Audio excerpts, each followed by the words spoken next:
Hey y'all, hey, it is Tiffany Yvonne. Welcome back to the Tiffany Yvonne Show. This is officially episode 4, and I am here to ask you a powerful question because, as you know, I believe that the quality of our lives is determined by the quality of the questions that we ask ourselves.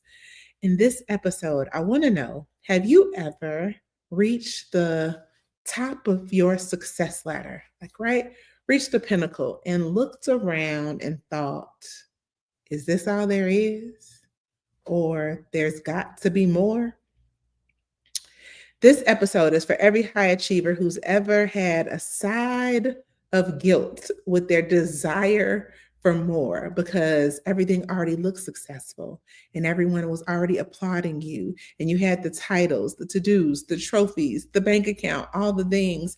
And yet something on the inside felt unfulfilled. I know the story well because it was my own. Flashback to 2019, December. I was standing in an auditorium full of business owners accepting Milwaukee Magazine's Risk Taker of the Year award. My face was plastered all over the magazine cover and throughout the magazine, along with my fellow Betty Award winners. And as I stood up there, all dressed to the nines in my glitz and glam, with the smile, again, as big as the sun, really truly proud of all I had accomplished, there was something just churning deep inside of me that made that award feel like a dirty double dare. Like, are you really being a risk taker? Or is the dichotomy of public success and private struggle a secret that you're keeping? Are you wearing a mask? Are you pretending like everything is okay? Because how dare you want more? How dare you be sad? How dare you not be fulfilled when you're living a life most people would only dream of? But there I was, accepting this award and having all of those thoughts running through my head. It reminded me of a conversation that I had had with a friend who was a therapist, where she explored the concept of the wounded healer. Have y'all ever heard of the wounded healer? Well, the wounded healer is a person who goes out and does all of these things for other people that they wish had been done for them, right? And so it got me curious about what was really missing. At this time, I was still running a youth sports camp. It was a sports-based youth sports-based leadership development camp. That was a mouthful, but where we taught kids the how to use the power of play to unearth the same things that I teach in corporations today: how to have difficult conversations, how to get along with people that you don't like, how to keep going when you want to quit, how to navigate change with more ease, how to move your body, right, to create an active mind when you'd rather be overdosing on tablets and technology. And in that work, we took the kids across the state, really across the region, to explore and do things that kids just weren't doing anymore. So I was really proud of the work and really proud of the award. And I felt like I was deserving of the award, because I had taken some risk in order to create these opportunities for the kids. But the problem is, the wounded healer often does things for others that they wish someone had done for them. And when I heard that concept, I was like, okay, that's cool. That makes sense. But when I took it a step further, what I realized is that I was repeating a cycle.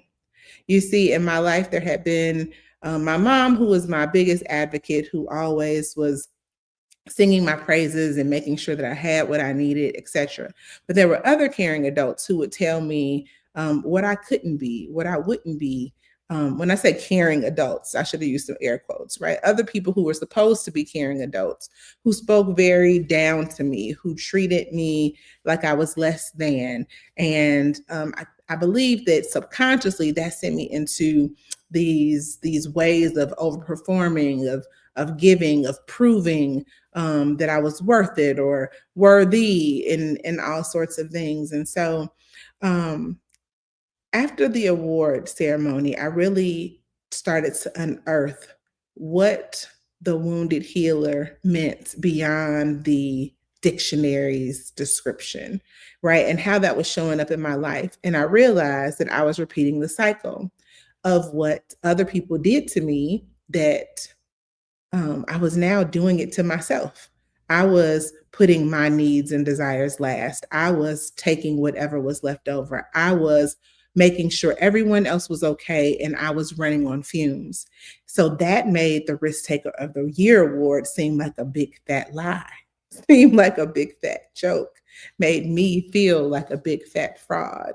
And if there's one thing you'll know about me, is that I straight from the hip, no chaser. And so I knew that I could not continue to walk this double sided road or life or lie, if you will, that the most courageous thing I could do, that the biggest risk that I had not taken was really diving into what did I want? How could I literally not just say, put your oxygen mask on as a cliche thing, but truly start to live that out? And you might be thinking, well, yeah, duh. But oftentimes we hold ourselves back because what makes that hard, right? Change is hard. My life was set up. My finances were set up. I owned that business with my husband at the time. And we, for me to make a change just because I decided I wanted to do something different would create a lot of commotion. And I was trying to avoid that commotion. But the award put something on me. It really was a charge to say, you can't just keep saying things like she plays to win and using them very cliche. You have to really take some action. You get to be the risk taker. You get to choose yourself. You get to heal your own wounds. And when you do that, everything and everyone around you will be better. Scary, right? Simple, not easy, right? So that isn't just my story, but it's the story of many busy, ambitious women and professionals across America today. I work with leaders, really leaders at every level, who are wearing a mask, who are settling for safe, who are not going out on a limb to something as simple as ask questions, um, rock the status quo, or give their big idea, or people who are just continuing to climb the ladder of success by getting degree after degree, certification after certification, chasing promotion after promotion while dwindling and silently suffering on the inside, right? So in order to disrupt that, I use a powerful method that I call the 5 whys, right? Because I say when people know their why, they can find their way. And so I had to say to myself, Tiffany, why is it important to you to design a life you love? Well, because I want to be happy, right? And at that first level, you're going to get a very surface answer. Well, why is it important for you to be happy? Well, because joy is everybody's birthright, and I don't want to just make money. I want to make money and impact. I want to do what I call living wealthy with 2 L's, WELLTHY. So where I'm well and I have money. Okay. Why is it important to you to live wealthy or have your income match your impact? Well, because I now knew what it felt like to have a whole lot of money and not a whole lot of joy. I knew what it felt like to be saving everyone else and barely holding on yourself. I knew what it felt like to once again be that little girl whose mom was raising her up, right? And who had these other people dwindling her down, except for I was now the person that was doing that by not being courageous and going after what I really desired. So that was the jumping off point for me truly being a risk taker, for me truly disrupting the things that I didn't like, for me truly going after what I did want. And in that doing and taking that risk, I had to learn that those that mind don't matter, and those that matter won't mind. And when we, oh, let me see, I think my video got messed up before, so I want to make sure that this is still working. When we take that courageous step, when we really become risk takers in our own lives, everything changes. And oftentimes we don't do that because we're afraid of who might object, who might push back, who might we lose. But the one person that we must always be diligent about not losing is ourselves. Is ourselves. So the vibe check for today, the theme song for today's episode is Lauryn Hill's Lost Ones. You just lost one. I wish I could sing so bad, y'all, because in her song, she's talking about the courage and confidence to deal with conflict, right? She's talking about the willingness to lose things you might not want to lose in order to choose yourself. She's talking about karma maybe coming to people who did you wrong, but I'll take it a step further and say the most powerful thing that you can do is to not worry about what anyone else did, what anyone else said, but to ensure that you are not repeating the cycle yourself.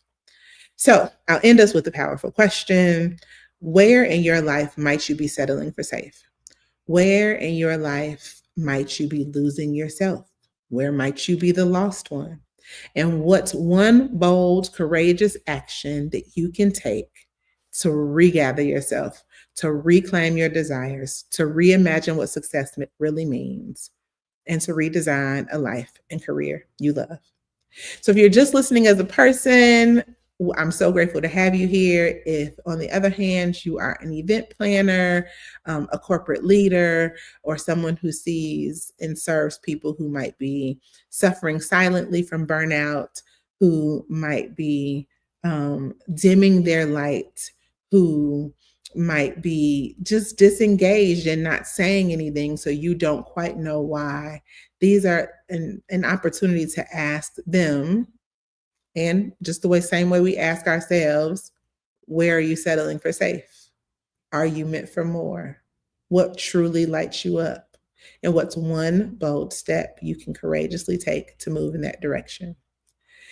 Still a sample of the storytelling that I do in my keynotes. I'm hoping that it served you today. I'd love for you to drop an answer to any of those questions in the comments and let me know how this episode landed for you.